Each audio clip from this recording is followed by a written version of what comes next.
Finance Minister Nirmala Sitharaman has made the announcements for the migrants, for the urban poor, for the farmers. I'm here at a migrant shelter where in fact she has spoken about the center sponsoring the meals at some of those centers that she has spoken about. But at this West Maradpalli center, in fact, it's the community which is largely taking care of the needs of these people. There were 172 people, migrants here who were brought into the shelter and kept. About 50 of them have left and about 115 or so are still left here. The irony is that about 70 of them are in fact from Telangana and from Andhra Pradesh, and only about, out of the 70, 35 are in fact from Telangana itself, many of them from nearby localities. Obviously, the reason why they are staying on here is because those people who want to go back home, there is no transport available, and they have been told that they will be provided in due course of time, and therefore they are waiting patiently. The second point is that even those locals who could actually go home are staying back here because there is no means of livelihood at home, and for them to be able to support themselves at this time is going to be very, very difficult, and that's the reason why they are staying on at shelters like this one, where they are being taken care of. There is accommodation, there is food that's coming in at regular timings as well. Telangana government, for instance, has said that 500 rupees to every migrant. They have given the same rice, 5 rupees, 5 kg of rice or wheat for each person who is out, and if there is a family, they'll get 1500 rupees. All that having been done as well, even then the deprivation, the funds, the availability of food grain, not enough for them to be able to go back home and make their living. We are here at a migrant shelter in Secunderabad. Of course, migrants was one of the focus areas of the finance minister's second day economic package announcements. All of them waiting to go home. In fact, some of them are from West Bengal, UP and so on. The group that was there from Rajasthan, some of them from Bihar, some of them from Chhattisgarh were able to go, but many of them still left here. आपके मन में क्या नाम है और कहाँ जाना चाह रहे हैं? आज फाइनेंस मिनिस्टर ने कहा है कि जब आप घर पहुंचेंगे आपको 5 kg चावल या फिर गेहूं मिलेगा। हाँ जी, कह तो रहे हैं, मगर मुझे ज़रूरी है, मुझे घर जाना। मेरे बच्चे बहुत परेशान हैं, माँ बाप बीमार हो रहे, सब रो रो के कि मेरा बेटा बाहर फंसा हुआ है। जी, मैं यूपी का रहने वाला हूँ, मेरा नाम विनोद कुमार है। मेरा ज़िला लखीमपुर खीरी पड़ता है, उत्तर प्रदेश, लखनऊ। आपकी बारी नहीं आई अभी? आपने रजिस्टर तो करवा लिया होगा जो परमिशन वगैरह के लिए, आपका ट्रेन नहीं आया अभी आपका? जी, अभी नहीं आया। कह रहे हैं कि यूपी के लिए लगा है, मगर मेरा नंबर नहीं है, भी आ रहा। आपका नाम बताइए और कहाँ जाना चाह रहे हैं? अजीजुल हक। हमारा घर तो असम है, लेकिन हम अभी घर से पहले तुम्हारा काम जरूरी है। ठीक है, जो सरकार 5 kg चावल देगा या दाल 1 kg देगा, चना देगा, उसी से हमसे बराबर नहीं लग रहा। इससे अच्छा कोई काम दे दे, हम उसी हिसाब से, हमारा हिसाब से हम खा लेंगे, या दूसरों को भी हेल्प कर सकता है। अगर ज़्यादा हम काम करेंगे तो पैसा मिलेगा। तो घर जाकर भी कोई कमाई तो नहीं होगी आपकी? नहीं होगा, तो उसी हिसाब से हमको सबसे बेटर तो लग रहा है कोई काम दे बस। सब अपने घर जाना चाहते हैं, लेकिन आपको लग रहा है कि ज़रूरी ज़्यादा काम है। अगर आपको यहाँ पे आश्वासन दिलाया कि यहाँ पे सब ठीक ही है और आप काम पे रख सकते हैं, तो आप रहने के लिए तैयार हैं? हाँ, रहने के लिए तैयार हैं, वही बात है। आप कुछ कहना चाहेंगे? मेरा नाम बप्पा रॉय है, मैं असम से हूँ। असम जाना चाहता हूँ।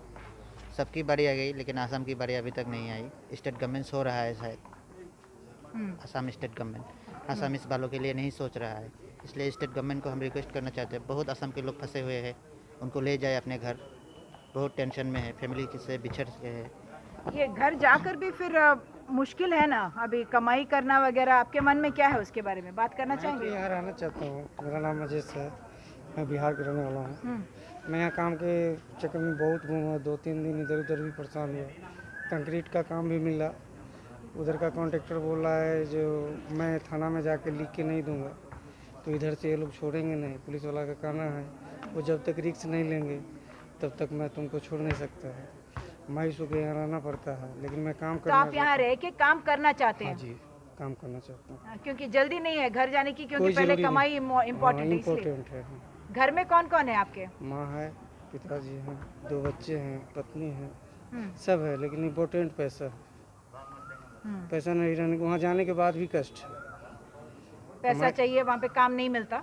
काम मिलता है, लेकिन अभी लॉकडाउन में बिहार में भी ज़्यादा पोजीशन खराब है। some people here even from Hyderabad because they don't have a means of livelihood. आप अपनी बात बताइए. నా పేరు రమేష్ అండి ఇంకా బేంపేటలో ఉంటాండి మా సొంత వాళ్ళు మా పెద్దనాన్న రాణిస్తలేరు ఆశ గురించి అవుతున్నారండి ఇట్లా మార్కెట్ వస్తుంటే పట్టుకున్నారు సార్ వాళ్ళు ఇట్లా కూలి పని చేసుకోవటం మీరు ఏం పని చేస్తారు? కూలి పని అండి So what he's saying is he lives in Begumpet, in fact, which is only about 5 kilometers away, and he was thrown out of his place by relatives, and therefore he was on the street, and he was brought here to this shelter, and he doesn't know where to go because there is no means of livelihood, and he doesn't know what else to do. आप कहाँ से हो और क्या बोलना चाहते हो? मेरा नाम रोहित वाघमार है, मैं महाराष्ट्र से हूँ. मुझे ये कहना चाहिए कि मैं यहाँ पर काम के लिए आया था. ये लॉकडाउन वजह से मुझे काम नहीं मिला और मैं प्लस फैमिली छोड़ के आया. मेरे छोटे बच्चे 4, तो मैं काम के लिए वास्ते यहाँ आया. मैं तो ऐसे डेली काम करके पेट भरने वाला आदमी हूँ. तो ये लॉकडाउन की वजह से मुझे ऐसा प्रॉब्लम हो गया कि मैं क्या खाना, क्या किधर जाना, क्या करना, काम नहीं मिल रहा. जल्दी से जल्दी मुझे यही है, लॉकडाउन खुलेगा मैं काम कर लूँगा, मेरे घर के परिवार लोगों को संभाल लूँगा. क्योंकि मैं ऐसे भी अभी घर पे गया तो मेरे घर पे खाने के लिए अनाज नहीं है. तो मैं ऐसे बीमारी से तो नहीं मतलब सॉल्व होगा, मैं ऐसे भूखा मर जाऊंगा या मेरे फैमिली को प्रॉब्लम होगा क्योंकि घर में अनाज नहीं. कोई ये टाइम में तो कोई किसी को साथ नहीं देता, ये तो मुझे भी पता है. ना मेरे मामा कोई ना आएंगे, मेरे को ही देखना है. मेरा परिवार मम्मी पापा भाई बहन सब मेरे को ही देखना है. तो मैं काम करूंगा तो पेट भर सकूंगा. क्योंकि आप 2 महीने सरकार से क्या चाहते हो फिर? सरकार से यही चाहता हूँ कि मेरे को लॉकडाउन जल्दी से जल्दी खुल जाए, मेरे को काम मिल जाए. मैं काम आप क्या करके काम मेरे करते हो? परिवार को, मैं बिजनेस करता हूँ. मैं बिज़नेस करता हूँ, छोटा मोटा कारोबार कर लेता हूँ, डेली 700-800 रुपये कमा लेता हूँ. मुझे यही चाहिए, लॉकडाउन जल्दी से जल्दी खुले तो मैं काम कर सकता हूँ, मेरे परिवार को पैसा दे सकता हूँ, मेरा परिवार भी खुश रहता है, मैं भी खुश रह सकता हूँ. So actually, many of these people, in fact, if some of them are street vendors as well, that really means that they don't have any assets. We saw because of the lockdown imposition, for instance, in Vaniyampadi in Tamil Nadu, how the commissioner, in fact, just toppled the carts and trying to impose a lockdown, but the losses being borne by the most vulnerable sections of society, and those are the people who the government has now reached out to. But whatever the government is going to do is simply not going to be enough because the demand and the thirst and the hunger for people just for survival is going to be that much more. In Hyderabad, with camera person Nagaraju, Sudhir, NDTV.